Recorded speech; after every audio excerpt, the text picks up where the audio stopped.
नाही मग ह्याचं विचारायचं तुम्ही, आम्ही जे हे तिकीट काढतो ना, तर हे महिलांनी उघड्यावर वॉशरूमला जाणं कितपत सेफ आहे मला सांगा. तर तुम्ही इथं बसल्या म्हणजे तुम्ही उत्तर द्यायला बांधील ना आम्हाला. हे 25 रुपये कशाचे घेतात? बरं. आणि महिलांसाठी ज्या सुविधा देण्याचं काम कोणाचं इथं? नाही, what ever it may be, पण तुम्ही इथं काम करता याच्यावरती म्हणजे जे पण काय आहे तर मग तुम्हाला माहित पाहिजे ना. आम्ही आता दुसऱ्या कोणाला विचारणार आहे? वॉशरूम तिथं बंद होतं काय, तिथं जाणं सेफ नाही. माझ्याबरोबर अजून दुसऱ्या महिला पण होत्या. हा माझ्या एकटीचा प्रश्न नाहीये दादा. तुम्ही नंबर दिला तर मला वॉशरूमला आलेली राहणार आहे का? हे असं तुम्ही सांगा, मॅडम नंबर देतो फोनवरती, तुम्ही वॉशरूम करा. हे काय बोललं झालं? आणि हा राजधानी रायगड आहे. ऐका एक मिनिटं, काय इथे कुठेही शौचाला गेलेलं वॉशरूमला गेलेलं चालणार आहे का? मंदिर रायगडाचं पावित्र्य राहणार आहे का त्याच्याने? कामं चालू आहेत, मग लोक येण्याचं बंद आहे का? महिला येण्याचं बंद आहे का? आणि मला भूक लागली तर मी 4 तास उपाशी राहू शकते ना? मला वॉशरूमला आली तर मी राहू शकते का? आणि दादा तुम्ही जरा काय फोनवरती बोला, हे उत्तर द्यायची पद्धत आहे का तुमची? एक भाऊ म्हणून आम्ही तुम्हाला बोलताय ना, आमच्या समस्या आम्ही तर इथंच सांगणार ना. हा नंबर घ्या, पुढे फोन करा. जबाबदारी झटकली तर चालते का? तुम्हाला रोजचे येणारे प्रॉब्लेम माहित पाहिजे ना. इथं महिला येतात, लहान मुलं येतात.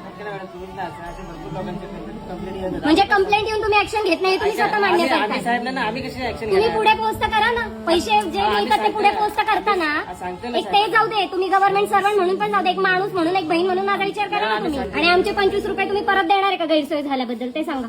आरोग्य बिघडलं काय झालं तर काय करणार आहे? उन्हाळ्याचे दिवस आहे, माणूस पाणी पितो, त्याला शिवशिला तर लागू शकते ना. तो पैसे तर तुम्ही घेतात ना, लोकांना सर्व्हिस का नाही देत? गव्हर्नमेंटचं तिकीट आहे, आम्ही तरी काय करणार? गव्हर्नमेंटला सांगा ना. अहो रायगड युनेस्कोच्या हेरिटेज यादीमध्ये गेलेला किल्ला आहे, की माझ्या घराच्या जवळची बाग नाहीये. हे जगात आपण दाखवतोय का? बेसिक तर गोष्टी द्या आम्हाला, काही जास्त मागतोय. मग फ्री करा, तिकीटच घेऊ नका ना तुम्ही. जर सुविधा देत नाही तोपर्यंत फ्री करा, जोपर्यंत वॉशरूम बांधून होत नाही. का नाही चालत आहे तुम्हाला? जनतेचा पैसा जातोय कुठं?